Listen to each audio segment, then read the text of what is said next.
Welcome to Design30. My name is Jason Bilyeu, and this is my podcast where I provide design strategies and tools to improve creativity, innovation, and overall design confidence.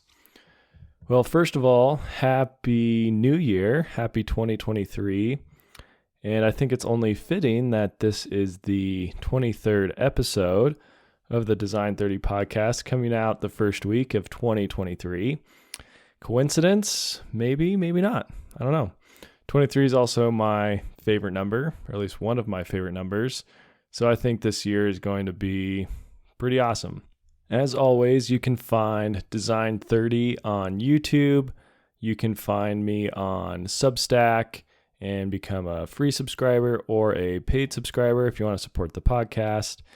And then you can also find Design30 on Instagram and on Twitter. With that, let's dive into this episode. This one is titled The 80-20 Rule. And the 80-20 rule is also known as the Pareto Principle. And it was first introduced by Vilfredo Pareto, hence the name, in 1906. And he was one day out in his garden, I suppose, and noticed that 20% of his pea pods produced 80% of the peas. And this was something that struck him and kind of stuck with his mind and stuck with him. And as he started doing a bit more research, trying to apply this to different areas of specifically economics, he looked at the population of Italy and found that 20% of the population held 80% of the wealth. So there's a very interesting correlation between what he noticed with his pea pods, where 20% of the pea pod plants produced 80% of the peas, and then with the population of Italy and how the wealth was distributed, and 20% of the population held 80% of the wealth. Later on, a doctor by the name of Joseph Juran, in the year 1940, he also took this Pareto principle and applied it in a different situation. So he worked in operations and in quality control, and he found that approximately 80% of product defects were caused by 20% of problems in the production method. So he later termed this the vital few and the trivial many. And this means that there are a vital few problems that if you were to solve those, you would help improve 80% of the product defects or remove 80% of the product defects.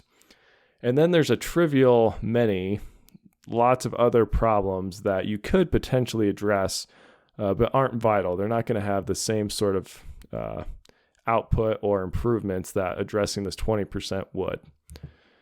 And he noticed that by focusing on this vital few, you could very quickly improve the quality of your products and the quality of your overall production floor. So hence him being a quality control expert. So there's a core principle to the 80-20 rule that, in this case, I found it on Investopedia. I thought they described it really well. And they say it's, at its core, the 80-20 rule is about identifying an entity's best assets and using them efficiently to create maximum value.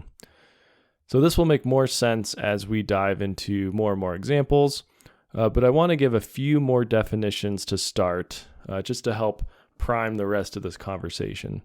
So a common definition from the Universal Principles of Design is approximately 80% of the effects generated by any large system are caused by 20% of the variables in that system. Or yet another description from Investopedia, 80% of outcomes or outputs result from 20% of all the causes or inputs for any given event. And just keeping this going, from an article I found on Forbes, they also had a really simple definition. And it goes, 80% of results will come from just 20% of the action. So this rule, although not mathematically accurate, necessarily in all situations, is a good rule of thumb. Of course, in reality, it could be 79-21 or 70-30 or 85-15 rule, and so on and so forth. It's not exactly 80% and 20%, but it is a really helpful heuristic for making decisions. And I think you'll see that as we dive into a couple examples. So let's go into that right now. Starting off with this first example, 80% of the use of a product involves just 20% of the features designed into it. And there's some really good examples of this, and a few of them I'm sure you will recognize. The first one is Excel. We've all used Excel, whether you used it in school or used it at work. It's probably one of the most common softwares. Everyone uses it. But how many of us actually use all of the capabilities that Excel has to offer? For example, there's pivot tables and macros you can write for it. And there's all sorts of different plots and graphs and all these different variations and colors and a pretty impressive amount of features built into this software. Yet most of us use it to input some data, maybe do a sum of a column, some pretty basic stuff. So we're using about, on average, 20% of the features that Excel actually has to offer. It could even be less. That might be an example where maybe you're only using 5% or 10% of the features that it has to offer. Another example is your iPhone. So pull out your iPhone and think about all the different apps that you have downloaded on there. How many of them do you actually use on a regular basis? If you're like me, you probably use the calculator app every now and then. You probably use the timer app. It's pretty handy. Definitely the camera, take pictures or videos all the time. I think most of us do. And then you probably have Instagram and Facebook and a few apps like that. But if you were to look at all of the apps you have downloaded, there's a good chance you're going to be close to this 80-20 rule, where you're only using 20% of the apps that are actually on your phone. Another example is a blender. If you look at a blender, not all of them, some of them are pretty simple, but there's a lot of them with all these different features where you can do ice crush or smoothie or pulse or puree or stir or chop. And how many of us actually use all of those? I mean, I typically just use pulse, and maybe if I'm making a smoothie, I'll hit the smoothie button. But I use about 20% of the actual features built into the blender. And it's the same thing with a microwave. Microwaves commonly have a popcorn button and a frozen meat button, a potato button. And maybe I'm missing out. Maybe there is, these are actually really useful and I should use them on a regular basis. I do make popcorn and thaw frozen meat. But typically I just think of a time that makes sense or look at the box for whatever I'm cooking, see what it recommends, type in the time, hit go. So again, only using about 20% of the features that are built into this thing, and 80% of them go unused. Another example is 80% of the traffic is on 20% of roads. And this is something that, especially if you're a city planner, you should definitely take note. But in my experience, and I'm fairly certain in most people's experience, this is true. We all know the roads in our towns or in our cities where the traffic is going to be terrible. So that's probably around, maybe even less than 20%. Again, this is just a rule of thumb. But a large percent of the roads aren't going to have heavy traffic. And this, if you are a city planner or someone who's, a mayor, maybe something like that, this is good to know. You're going to have to probably put 80% of your resources on keeping those roads in good shape. Those are the roads you're going to want to make sure you keep plowed so people can make it to work, different things like that. Another example, 80% of revenue comes from 20% of products produced by that company. So one takeaway from this is don't panic if some of your products fail. There's a good chance that only 20% of your products are really going to take off and be your top performers. You can also figure out your top 20% and then push those, or you can put more resources towards those. Perhaps you can work to reduce some of the issues that 20% have to help them produce even more revenue for your company. Another example, 80% of innovation comes from 20% of the people in the company or the region or the country. So a big takeaway from this is find the innovators in your company and make sure you're retaining them. These are the people who are going to take your company to the next level. They're going to help bring that 10x improvement, improve revenue. These are the people that are going to be the most impactful. Also, what this tells you is don't expect everyone to be an innovator. It's only going to be probably about 20% of your team that are real innovators. So other people are going to have different strengths and different skills. And those are definitely people you're going to need, you're going to want, but don't expect everyone to be able to produce the same level of innovation on your team or in your company. The next one, 80% of issues are caused by 20% of features or components. So again, here there's an opportunity for efficiency.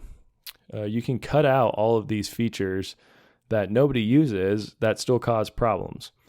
And a lot of the time it is these features that maybe you throw it on because you know you can, you know the system's capable of it, so you include it. But then there's a little bug here or a little issue there, maybe a manufacturing problem with one of these features you added. And there's really no value added to the product by it. And all you're doing is just increasing the number of issues that you have to deal with. So knowing that 80% of issues are caused by 20% of the features allows you to figure out where these issues are coming from. And if you address that 20%, you're going to reduce your overall issue load or your issue tracker by 80%. So focus your team on the 20% of features that are causing this 80% of problems. Next, 80% of sales will come from 20% of salesmen. So this is one that I think would ring more true in a larger company with lots of salespeople. In my company, for example, I think we only have 3 salesmen, and it's fairly evenly split between them. I don't know exactly the numbers, but my expectation would be that it's fairly evenly split. So again, this isn't always true, and especially in small teams or in a small system of variables, it's less likely to be true. So as one of the definitions I mentioned earlier from the Universal Principles of Design said, approximately 80% of the effects generated by any large system are caused by 20% of the variables in that system. So the key here is large system. Summarizing a little bit here, when you use the 80-20 rule, there are a few things that it allows you to do. First of all, it allows you to focus resources. You can figure out what are your 20% top performing products, what are your 20% of issues that are causing 80% of your problems, and you can focus resources, focus people, focus time, or focus money on those things. And this will also allow you to improve efficiency. If you're focusing time and energy and money on the right things, that's going to be a much more efficient use of time and money than if you're focusing on these 80% of trivial issues that don't really have any large impact on the company or on the system as a whole. It also allows you to design robust products because you're focusing on the problems, the issues that are most likely to crop up. So you're focusing on the problems that are most likely going to be seen by your users. It helps you understand failures and also helps you understand your downtime and how to reduce downtime.